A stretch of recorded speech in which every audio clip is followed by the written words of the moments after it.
from, let's pull this one up from the Associated Press. Black officers break from unions over Trump endorsements. Okay. It's from October 18th. So we talked about that.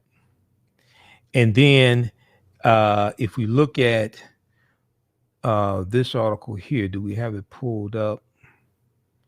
Let me see. Okay. No, we don't have it pulled up. Let's try to pull this other one back up. This one is from NewYorkMag.com. And we talked about this on our Sunday night show. But this deals with how the Trump administration reversed the police reforms that the Obama administration put in place. Okay. Now, the forms some of the reforms didn't go as far as some people wanted them to go, but there were reforms taking place.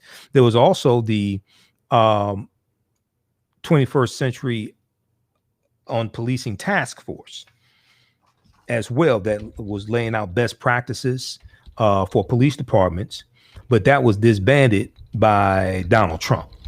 I wonder why. I can't figure out why he would disband that I can't figure out why Trump would disband that after he said what all he was going to do for black people. But once again, he ran on the platform of law and order. Now, law and order means to protect white people and lock up African Americans. That's a throwback to Richard Nixon, 1968. That's what law and order means. Protect white people and lock up African Americans. All right, let's see here. Let's try to pull up this article quickly for those watching on Facebook and YouTube. So this one here, we talked about briefly last night on our Sunday night show. Trump killed Obama's police reforms. Now he's getting what he asked for. Trump killed Obama's police reforms. Now he's getting what he asked for. Okay. So this guy with the red Cops for Trump shirt on, smiling, shaking hands with Donald Trump at this October 2019 rally. This is Lieutenant Bob Crawl, president of the Minneapolis Police Union. All right. And at this rally, he said, quote, the Obama administration and the handcuffing. Let's see here. Last October, Minneapolis Police Union President Bob Crawl appeared at a Trump rally clad in his red Cops for Trump t-shirt. And he said the Obama administration and the handcuffing and oppression of police was despicable. He told the crowd the first thing President Trump did when he took office was turn that around, got rid of the Holder Loretta Lynch regime, the two previous attorney generals, and decided to start letting the cops do their job, put the handcuffs on the criminals instead of us. Okay. So then it goes through and it talks about some of the police reforms that the Obama administration put in place, that the Trump administration has reversed, Therefore, these police unions, once again, we go back to page, I think it was 3 of the article. They were against some of the candidates who they said had anti-police, who said they had anti-police policies, supported anti-police policies. Where is that here? Yeah. While many union leaders say the endorsements aren't based on political parties, they have largely been for Republicans challenging candidates who have voted for what unions call anti-police reform bills. Okay, that's on page 3 of the article, Black Officers Break from Unions Over Trump's Endorsements. And if we go here, we scroll down, we have that. Shakita, how much time we have left in the show? Do we have any callers, Shakita?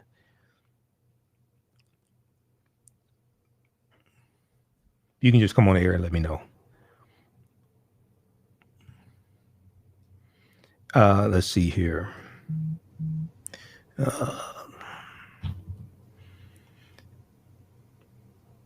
Okay, no call. 313-778-7600 is the calling number. I think I said that. All right. But it's here, here in this article here. Okay, but if we flip back over. So then it starts laying out the reforms. The last few years of the Obama administration were one of the most productive periods of criminal justice reform in American history. The Obama administration changed sentencing guidelines to reduce the disparity in the treatment of drug crimes that had disproportionately harmed Black defendants.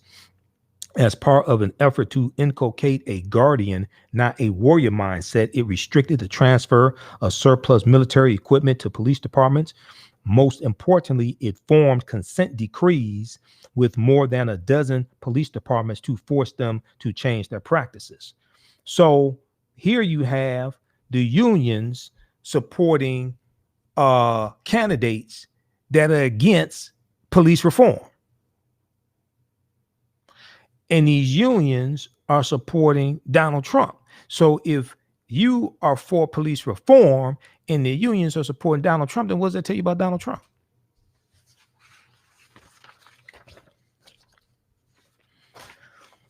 All right. Okay, so check out those articles here. We got to move on. This is only a 1 hour show. Next, fake blacks for Trump accounts using Black profiles busted on Twitter. Now, we talked about this back on around October 13th. The story broke from The Guardian, but then also Black America Web had this article dealing with this topic from a few days ago, and we posted on our fan page, and it went crazy. Got like over 2,000 likes. So I said we need to talk about this again because now people are seeing what's going on. All right.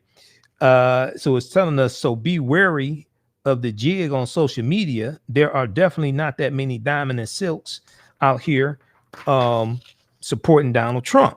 Okay.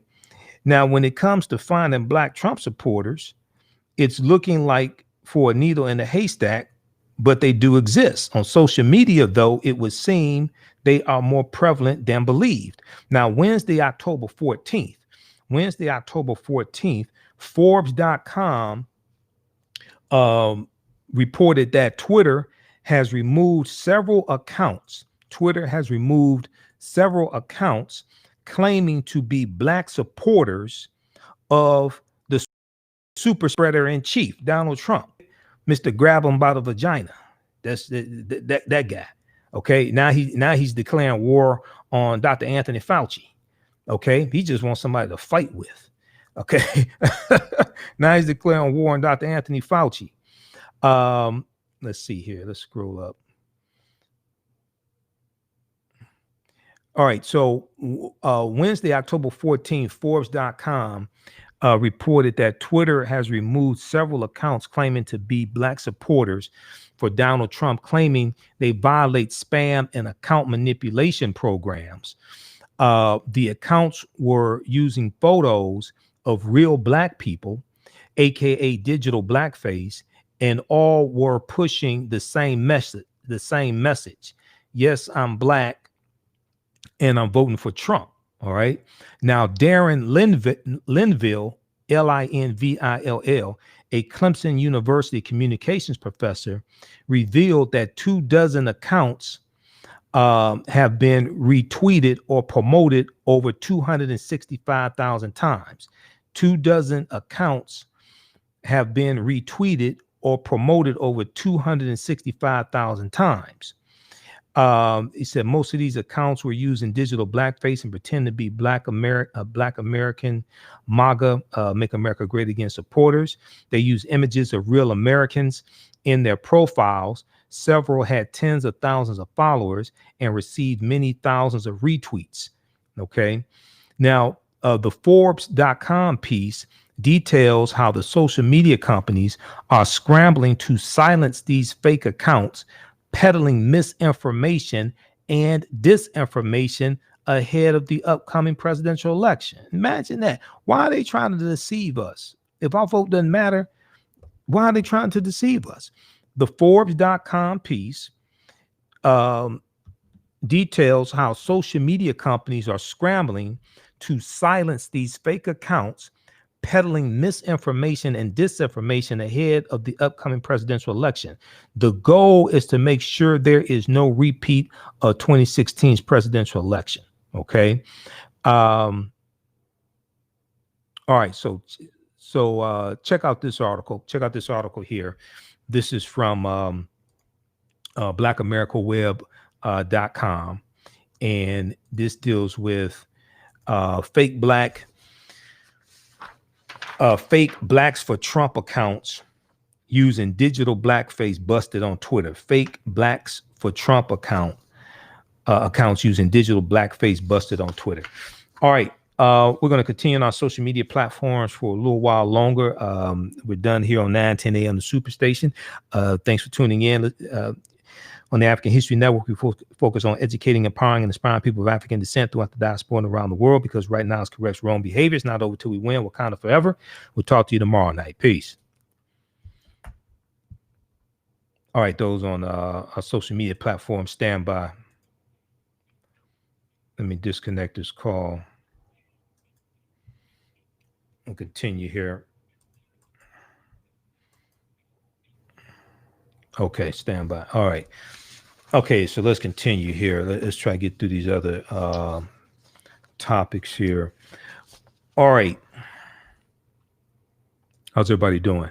If you want to advertise with the African History Network, email us at customerservice@africanhistorynetwork.com, customerservice@africanhistorynetwork.com.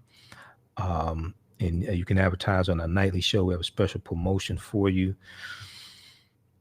And then our shows are on audio podcast format as well on 9 different podcast platforms also.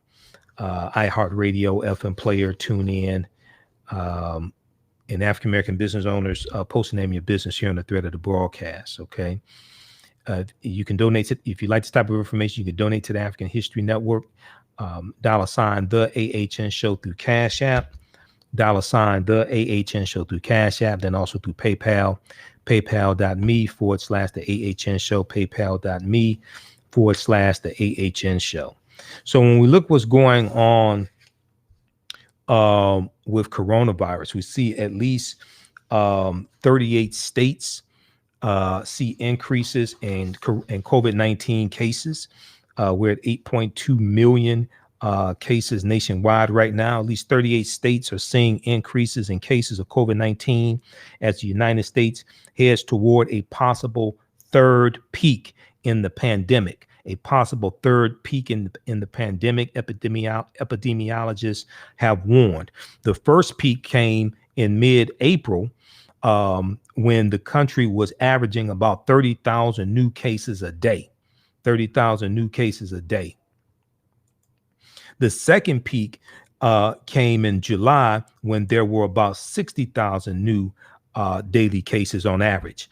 After an overall decline since the middle of summer, cases are surging again.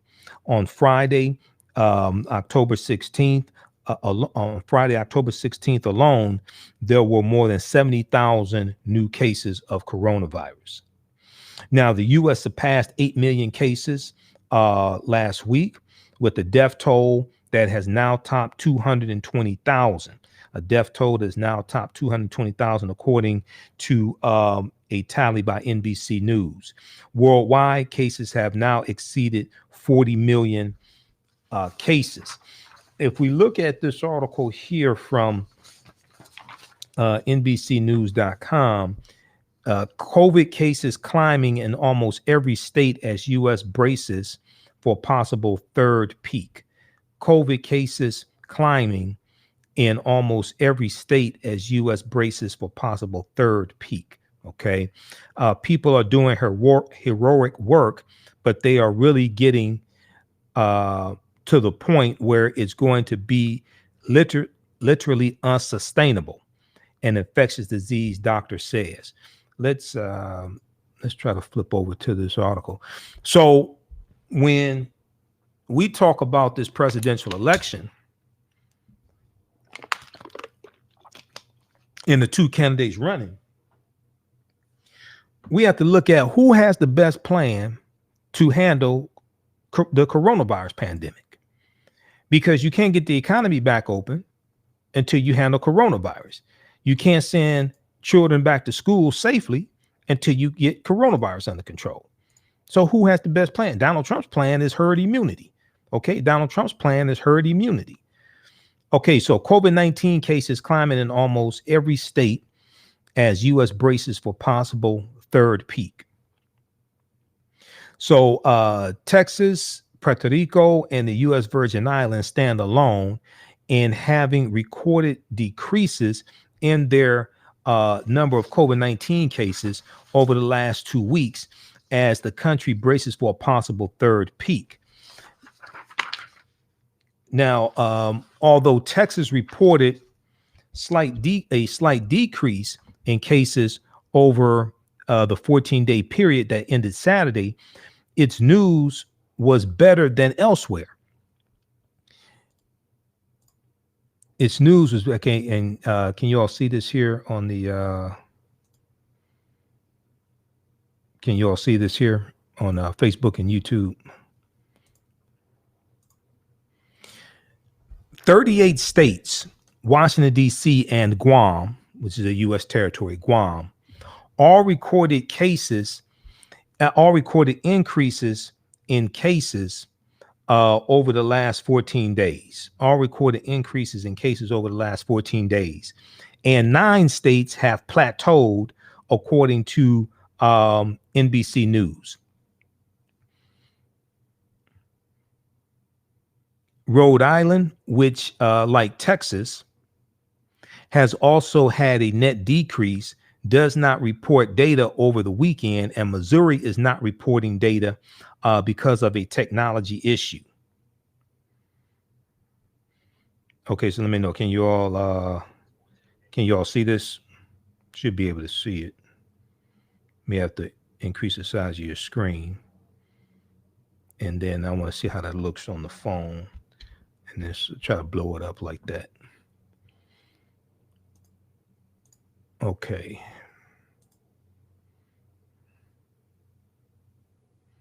All right, so that looks better.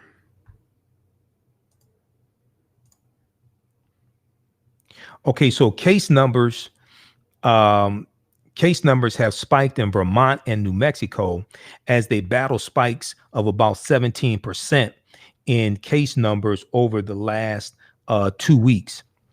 Dr. Todd Vento, director of the Telehealth Infectious Disease Program at of Utah-based Intermountain Health, said on NBC News, the Today Show, people are doing heroic work, but they are really getting to the point where it's going to be literally unsustainable. They are getting to the point where it's going to be literally unsustainable. Now, on Saturday, thousands of people, many without masks, attended a Trump rally in Janesville, Wisconsin, as health officials urged residents not to gather with anyone outside of their immediate families. Now, Wisconsin has been devastated by coronavirus, and this dumbass is going to hold a super spreader event like this in Wisconsin. So the state of Wisconsin, which does not release case counts over the weekend, had a record 3,861 new cases on Friday, according to the state's health department. In North Dakota, a whopping 4% of the state's residents have contracted COVID-19 since March, most of the cases coming within the last few weeks. North Dakota and South Dakota lead in the U.S. with North Dakota and South Dakota lead the U.S. in weekly virus cases per capita, according to an NBC News tally, and intensive care units are filling up across the states. According to the most recent data released by the North Dakota Health Department, there are 16 ICU open beds in the state. 16 ICU open beds in the state, just one in the capital, Bismarck. The state, which does not have a mask mandate, only recommends that its residents cover their faces. This state does not have a mask mandate. Republican governor, okay, and you see the results. All right. So check out this article. COVID-19 cases climbing in almost every state as U.S. braces for possible third peak.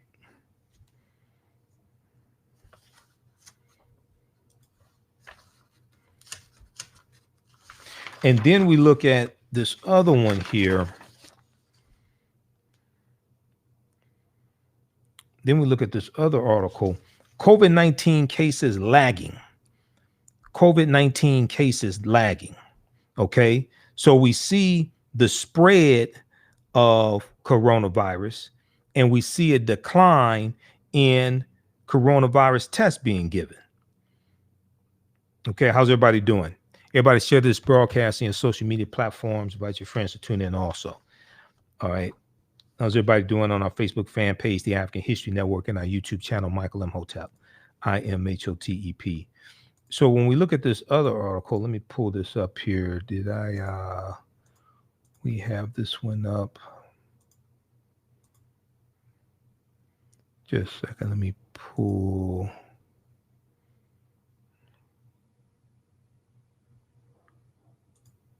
Let me pull this one up.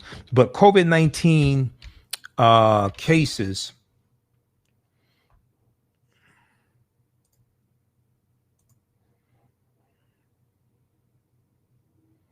COVID-19 testing lags as cases increase across the United States. And we're going to pull this one up. Just give me a minute here. So coronavirus testing rates have fallen in several states where cases are increasing, and NBC News analyst of COVID testing data has found. And let's go here. Let's pull this up.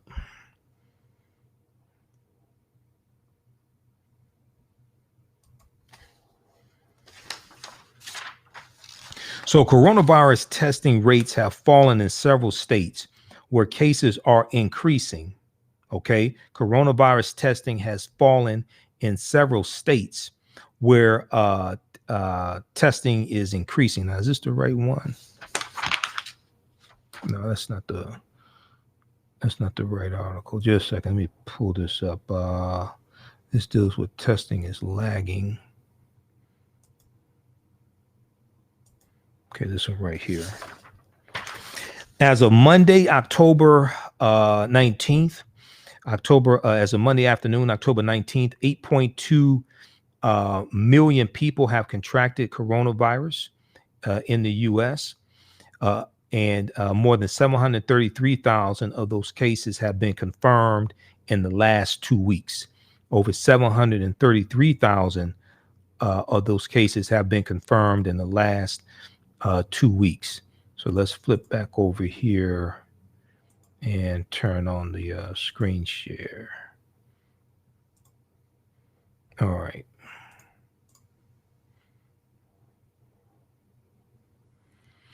Okay, so coronavirus testing rates have fallen in several states where cases are increasing. The NBC News analysis of COVID tracking project data found 6 states where testing rates have fallen in the past 2 weeks, even as cases have risen. 6 states where coronavirus testing rates have fallen in the past 2 weeks, even though the number of cases in coronavirus have risen.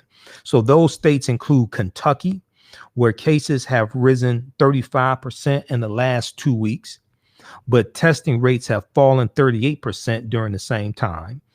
The state of Nevada, where cases are up 30% and testing rates are down 23%. The state of Iowa, where cases are up 18%, but testing is down 30%. The state of Massachusetts, where cases are up 18%, but testing rates are down 11%. And the state of Wisconsin, where cases are up 8%, but testing is down 4%. And then also Arkansas, where cases are up 7%, but testing is down 24%. Now, as many as 30 states and territories have seen COVID-19 cases increase more than 25% in the last 2 weeks. I thought Donald Trump said they have it under control. It's just around the corner. It's just the pot is at the end of the rainbow. Okay, we're making a turn. I thought they had this under control. As many as 30 states and territories have seen COVID-19 cases increase more than 25% in the last 2 weeks, according to an NBC News count of coronavirus cases in the country. But only 21 states saw increases in testing at or above the level during the same period. Okay, more than 30 states and territories have seen COVID-19 cases increase more than 25% in the last 2 weeks, but only 21 states saw increases in testing at or above the level during the same period. All right, so now let's see. While critics of wide-scale testing include Donald Trump, have asserted that surges in cases can be explained by increased testing, health experts say a jump in confirmed cases is usually caused by more people getting sick. A increase in confirmed cases is usually caused by more people getting sick.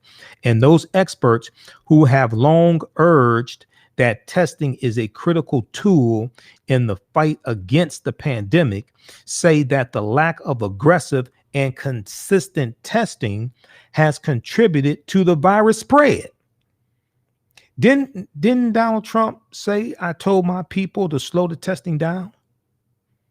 Now, people as part of Trump's staff were saying, oh, he was joking. But why is the testing slowing down?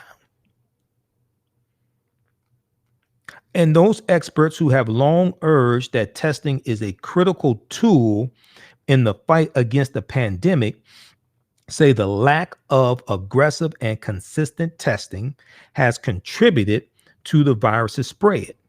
Now, Mark Lipsitch, a professor of epidemiology, not a radiologist like Dr. Scott Atlas, who Donald Trump saw on Fox News and brought on to the coronavirus pandemic team. And he's like really heading it up now. Okay. He's really heading it up now. He's speaking more on behalf of the president than Dr. Anthony Fauci is. If we really wanted to get things under control, frequent testing of almost everybody would be one way to do it. And we're of course nowhere near that, said Mark Lipsitch, a professor of epidemiology at the Harvard T.H. Chan School of Public Health. We're doing infrequent testing of almost no one. We're doing infrequent testing of almost no one. Now, there's several reasons why states are not conducting enough tests, experts say. There's several reasons why states are not conducting enough testing, experts say, including the diminished fear of the virus on the part of some people who are increasingly getting tired of wearing masks, practicing social distancing, and seeking COVID-19 tests. Now, the initial level of fear is not at the level that it was, said Melissa Nolan, an assistant professor of epidemiology at the University of South Carolina, which has resorted to offering students T-shirts and raffles as an incentive for testing. Quote, testing fatigue and mask wearing fatigue is real, end quote. Now, without widespread testing, cities and states don't have the ability to track who has the virus and who is at risk of getting it, experts say. And then you have to do the contact tracing. So if somebody tests positive, then you have to find out who have you been in contact with in the last few days, last week, or something like that. So those people can be contacted so they can get tested to try to slow the spread of it. Quote, there's still a dearth of testing, Mark Lipsitch said, pointing to colleges and sports as areas that are able to operate through the pandemic due to aggressive testing policies. In places with higher resources, such as universities, you can actually figure out where people are getting exposed and infected. But see, you're dealing with an administration that has they have no national plan. They have no national plan to deal with coronavirus except pray for a vaccine. Okay. But even with the vaccine, first you got to convince people to take it. Okay. One, two, you still have to practice social distancing and wear masks, even with the vaccine, because the efficacy rate is going to be between 50% to 70%. That's for the people who take it. There's going to be a lot of people that don't want to take it. Okay. Not because they're anti-vaxxers, but just because they don't trust Trump's dumb ass. All right. So COVID-19 testing lags as cases increase across the United States. Check out this article from NBCnews.com. This is from October 19th, 2020. All right. Let's continue. How's everybody doing?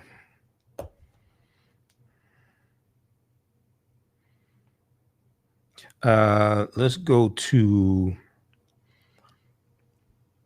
Okay, so we got those two. We see Donald Trump's attacking Dr. Anthony Fauci. Donald Trump gave an optimistic view of his re-election chances against Joe Biden and blasted Dr. Anthony Fauci and other targets on a call on Monday, October 19th with campaign staffers. Trump called Anthony Fauci the nation's infectious disease expert, the nation's top infectious disease expert, a disaster, and said Americans have grown weary of the ongoing coronavirus pandemic. No, we're tired of your stupid ass. That's what it is. Okay. We can deal with coronavirus. We can't deal with your stupid ass. Now, he called Dr. Anthony Fauci a nice guy, but said he's been here for 500 years. He said Dr. Anthony Fauci's been here for 500 years. He said every time he goes on television, there's always a bomb, but there's a bigger bomb if you fire him, Trump said. Fauci's a disaster. Okay, so so Donald Trump's comments came hours after 60 Minutes aired an interview with Dr. Anthony Fauci that aired Sunday, October 18th. And Dr. Anthony Fauci said he was, quote, absolutely not surprised that Donald Trump contracted COVID-19 after he held a Rose Garden event last month for Judge Amy Coney Barrett. He said, Dr. Anthony Fauci said, quote, I was worried that he was going to get sick when I saw him in a completely precarious situation of crowded, no separation between people, and almost nobody wearing masks. He went on to say, when I saw that on TV, I said, oh, my goodness, nothing good can come out of that. That's got to be a problem. And then sure enough, it turned out to be a super spreader event. This is what he said on 60 Minutes. All right. So check out the updates from NBC News, and check out the updates from NBC Nightly News also. If we look at this, this one here, we did not get a chance to talk about this on Sunday Night Show. 8 million Americans slipped into poverty amid coronavirus pandemic, new study says. 8 million Americans slipped into poverty amid coronavirus pandemic, new study says. So once again, to get the economy under control, you have to get coronavirus under control. You have to deal with poverty. So which presidential candidate has a plan to deal with coronavirus?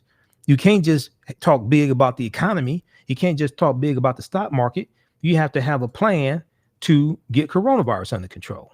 If you can't handle coronavirus, you're not going to be able to get the economy under control. Let's try to pull up this article here. Researchers looked at the devastating financial effect of the pandemic. The effect the pandemic has had on Americans, with Blacks and Latinos and children facing the worst. So what I noticed from Trump's plan is that he doesn't address coronavirus.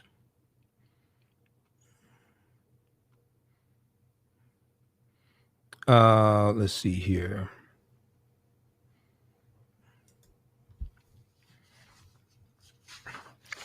Let's look at this. This is from October 16th, 2020.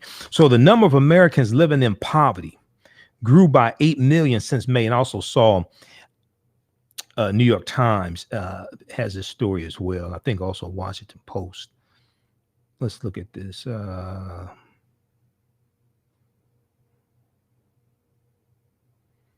me try to pull this one up.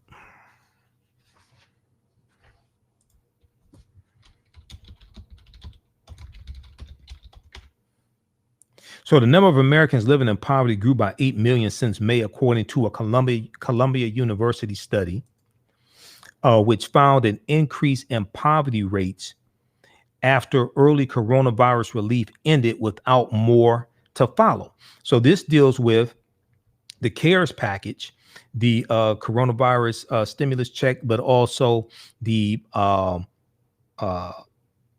federal unemployment insurance that was coming from the federal government, the $600 a week coming from the federal government. That ran out July 31st. And because Republicans have not passed the bill in the Senate, and they have not come to an agreement with the Democrats. See, the Democrats in the House of Representatives passed a $3.4 trillion HEROES Act in May 2020. It's about May 15th, 2020. Republicans still have not come to an agreement with Democrats on a coronavirus bill, even though Moscow Mitch McConnell let the Senate go on recess for a month. And they went on recess for a month and had not come to an agreement. And then July 31st came, and July 31st was the deadline when the $600 a week in federal unemployment insurance ran out, July 31st. Although the Federal CARES Act, which gave Americans a one-time stimulus check of $1,200 and unemployed workers an extra $600 a week, was successful at offsetting growing poverty rates in the spring, the effects were short-lived, researchers found in the study published Thursday. After aid diminished toward the end of summer, poverty rates, especially those among minorities and children, rebounded, they said. The CARES Act, despite its flaws, was broadly successful in preventing large increases in poverty, said Zach Parolin, Parolin, a postdoctoral researcher at Columbia University and one of the study's authors. The federal stimulus saved about 18 million Americans from poverty in April. The federal stimulus saved about 18 million Americans from poverty in April. But as of September, that number is down to 4 million. So 18 million were saved from poverty from the federal stimulus in April, but only 4 million are being saved from any type of support today. A family of four earning $26,200 a year or less is considered living below the poverty line. According to the U.S. Department of Health and Human Services, a family of four earning $26,200 a year or less is considered living below the poverty line. Now, the total number of people in the U.S. living in poverty is 55 million. Now, the next president has to have a plan, a viable plan to handle coronavirus so you can open back up the economy fully. And then you have to look at what's their plan to handle the economy. We see Trump's plan. Okay. Trump's handling of the economy has tanked the economy. Trump's handling of coronavirus has tanked the economy.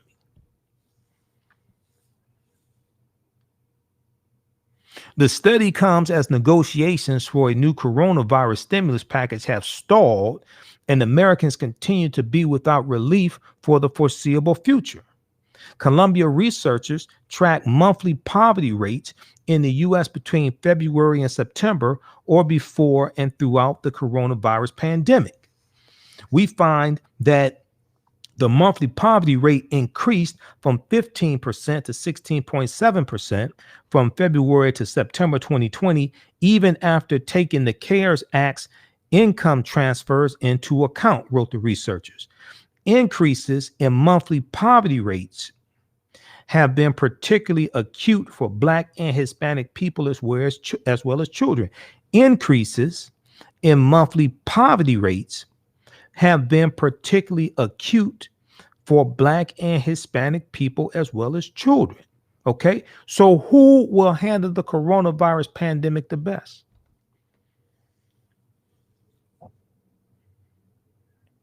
The results of the Columbia study are underscored by another recent study published by the University of Chicago and the University of Notre Dame, which found that within the last 3 months alone, 6 million Americans entered poverty. But Donald Trump keeps bragging about the stock market. He keeps bragging about the stock market, and then he talks about how we had the greatest economy before coronavirus. It wasn't the greatest economy when you look at percentage of GDP. It was not the greatest economy.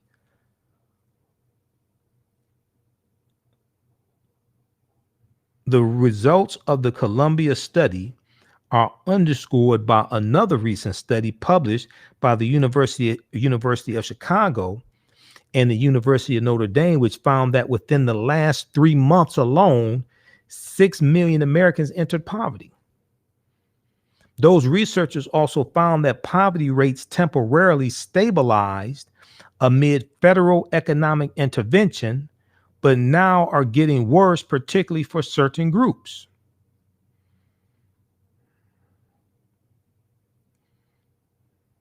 Moreover, the Columbia study found that poverty levels were somewhat improving in the last month, while the joint study said they were worsening.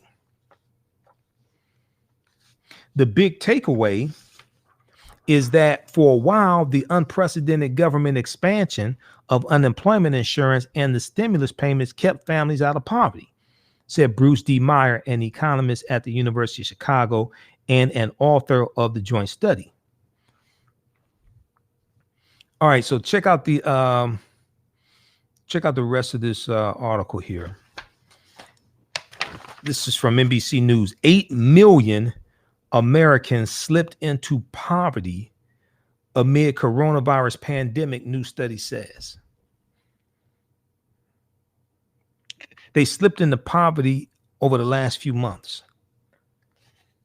due to the coronavirus pandemic and its impact on the economy. So, as I've said, now researchers looked at the devastating financial effect that the pandemic has had on Americans, with Blacks, Latinos, and children faring the worst. So, as I said in 2016, when Donald Trump asked African Americans, what the hell do you have to lose? I said the correct answer would be everything.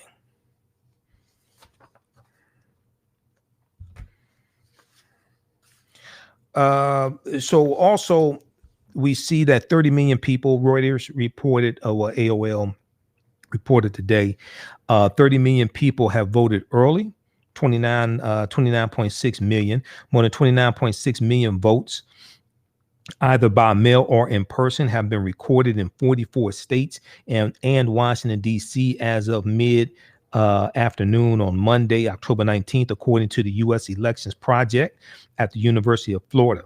Now, voters have cast more than 21% of the overall total in 2016, when more than 136.6 million Americans cast ballots. In 2016, there were 5.9 million early votes by October 23rd, 16 days before the election. So you're looking at about a 500% increase right now. You had 5.9 million early votes cast in 2016, 16 days before the election. You have 29.6 million, almost 30 million cast now 15 days before the election. In states that publicly report the party registration of voters, nearly 54% of ballots came from registered Democrats, compared with 25% from Republicans. Check this out at AOL. U.S. early voting approaches record 30 million mark. U.S. early voting approaches record 30 million mark. All right, how's everybody doing? And then Lastly, let's look at this here from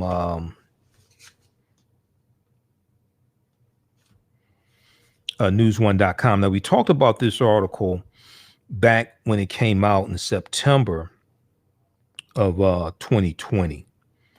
Okay. And this deals with CBC introduces Job and Justice Act of 2020 to help Black families economically and socially. And the reason why I wanted to revisit this was because also included in this bill is the George Floyd Police and Justice Act, because Democrat not get it passed in the Senate. It was blocked by Republicans in the Senate. Okay. All right. How's everybody doing on Facebook? Who we have on Facebook? African American business owners, post the name of your business on the thread of the broadcast, and on YouTube. How's everybody doing? So now, when the Congressional Black Caucus put out a fact sheet, and they were looking at some of the policies in Ice Cube's contract with Black America. All right. And they were saying, we have gotten bills passed in the House of Representatives that are similar to these bills, these things that you say that need to be done. But these bills are being blocked in the Senate. Okay. And when Roland Martin interviewed Ice Cube on Thursday, October 15th, Roland talked about that. And then the next day, when I was a panelist on Roland's show, Friday, October 16th, Roland talked about that as well. And we discussed that. Okay. So I'm on every Friday on Roland Martin Unfiltered now as well. So we do radio, doing radio 6 days a week, and a Roland show on Fridays. All right. How you doing? Mark, John Ray, Christy. Okay. So let's look at,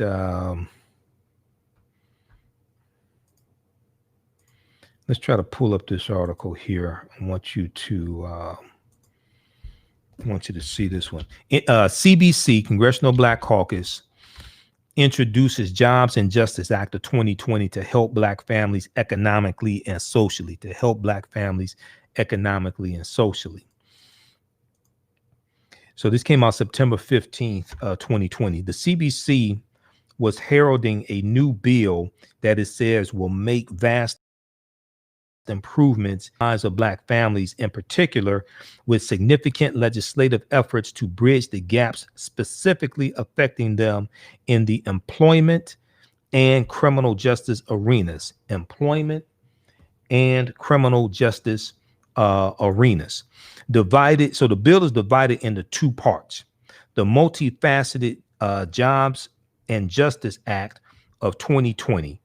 The Jobs and Justice Act of 2020 makes provisions that, if passed, would increase the upward social mobility of Black families and help ensure equal protection under the law. The CBC's ambitious new sweeping legislation says. Let's try to pull this up.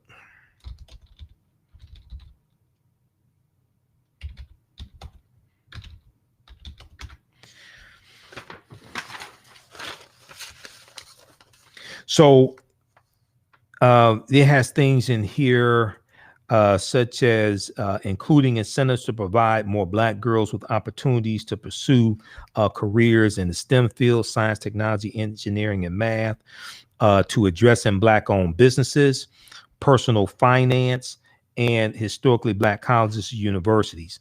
The bill's job division casts a wide net and covers the gamut when it comes to all aspects of Black employment. Okay. And I'm bringing this up here. So the reason why this is important is because this bill came out a month ago. A lot of people don't know about it. This is one of the reasons why African-American owned media is important, because news1.com is African-American owned. And they wrote about it. Now, I didn't see much about it in mainstream media. Okay. But they wrote about it. We reported on it. Okay. This is why African-American news outlets and media are so important. Roland Martin talked about this in Roland Martin Unfiltered when he was interviewing Ice Cube. A lot of people are finding out about these bills that the Congressional Black Caucus has written and gotten passed in the House of Representatives that they didn't know existed, that are beneficial to us, but they're being blocked in the U.S. Senate by Republicans. This is why those Republicans have to be voted out of office in the Senate, and Democrats have to take control of the Senate so you can get these bills passed. You can't get these bills passed in the Senate. I'm neither Democrat nor Republican, but I see who is passing bills that are more beneficial for African Americans, and I see who's blocking those bills that are more beneficial to African Americans. So the blockers have to go. Now, the second part of the bill is also multi-tiered and concentrates on the ongoing efforts to reform the nation's criminal justice system, from improving the way police interact with the communities they serve to expanding access to social services for individuals who have paid their debt to society. The legislation's language says in part, let's pull this up here.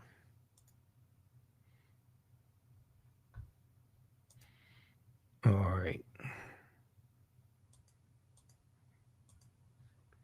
Let's try to flip over.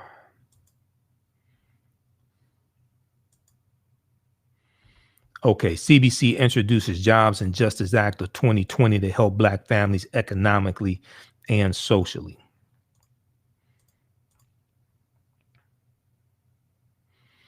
Okay, so the first part of the bill is devoted to jobs.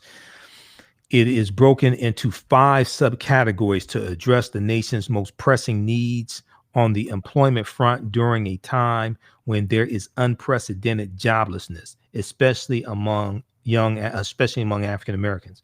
The jobs portion of the bill addresses various aspects of employment, such as workforce development, community and economic development, poverty, housing, and wealth creation, as well as education. Poverty, housing, and wealth creation, as well as education. From including incentives to provide more Black girls with opportunities in the STEM fields, to addressing Black-owned businesses, personal finance, and HBCUs. Okay, the bill's job division casts a wide net and covers the gamut when it comes to all aspects of Black employment. Now, the second part of the bill is also multi-tiered and concentrates on the ongoing efforts to reform the nation's criminal justice system, from improving the way police interact with the communities they serve to expanding access to social services for individuals who have paid their debt to society. Now, the Justice Division bill, the Justice Division of the bill, that's right, you have to flip the Senate. Exactly. You have to, two legislative branches, two legislative chambers in the legislative branch of government. You can't get these bills passed in the Senate. They're being blocked by Republicans, so they have to be voted out of office. Okay? And you put people in the office who are going to pass these bills. And then you need a president who will sign the bill into law. Donald Trump is against the George Floyd Police and Justice Act. He wanted the weak bill that the Republicans had, sponsored by Tim Scott. A lot of these bills Donald Trump is against, so he's not going to sign them into law. Even if they pass the Senate, you have to have a president who will sign these bills into law once they pass the House and once they pass the Senate. Okay, so the Justice Division of the bill addresses criminal justice and includes the CBC's own Justice and Policing Act of 2020, the Justice in Policing Act of 2020, that ambitiously aims to end police brutality, hold police accountable, improve transparency in policing, and create meaningful structural change when it comes to how law enforcement does their jobs. Well, Donald Trump is against holding police accountable like this. He's not going to sign this bill into law. Health equity, the coronavirus pandemic, health equity, the coronavirus pandemic, and justice and voting rights. Okay.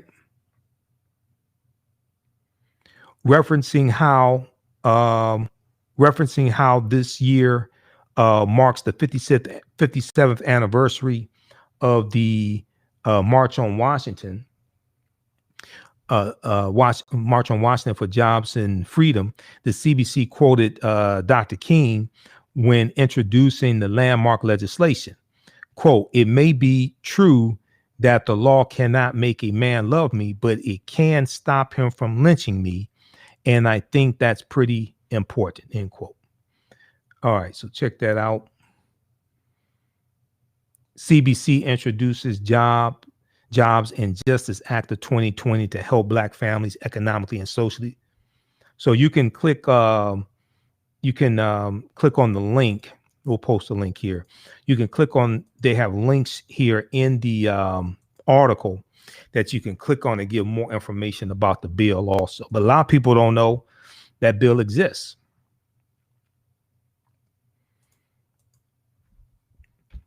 All right, so we'll post that right there. Okay, so how's everybody doing? So if you like this type of information, also you can donate to the African History Network, $ the AHN Show through Cash App, $ the AHN Show through Cash App, also through PayPal, paypal.me/the AHN Show, paypal.me/the AHN Show. African American business owners, email us at customerservice@africanhistorynetwork.com, customerservice@africanhistorynetwork.com. We'll let you know how you can advertise with the African History Network. And we run your video commercial. We can create a video commercial for you, 30-second to 60-second. We run it when we rebroadcast our shows on our social media platforms. And then also your commercial will be in the audio podcast of these shows as well. They're on 9 different podcast platforms, because we're on iHeartRadio. I just found out maybe 2 weeks ago that we're on iHeartRadio. We're on iHeartRadio also. But we're on TuneIn, FM Player, iTunes, Stitcher, Castbox, iHeartRadio, Blog Talk Radio. We're on the 9 different audio podcast platforms also. So email us at customerservice@africanhistorynetwork.com, customerservice@africanhistorynetwork.com. And then African American business owners, post the name of your business here on the thread of the broadcast. And we'll let you know how you can advertise with the African History Network. All right, so let me check here, make sure I got through everything. All right, so look, hey, that's going to do us. We're here Monday through Friday, 11 p.m. to 12 midnight Eastern Standard Time, and then also on Sundays, 9 p.m. to 11 p.m. Eastern Standard Time. Follow us on our Facebook fan page, The African History Network, and then also also follow us on our YouTube channel, Michael Imhotep, Imhotep on YouTube. Remember, at the African History Network, we focus on educating, empowering, and inspiring people of African descent throughout the diaspora and around the world, because right now it's correct wrong behavior. It's not over till we win. Wakanda forever. We'll talk to you tomorrow night. Peace.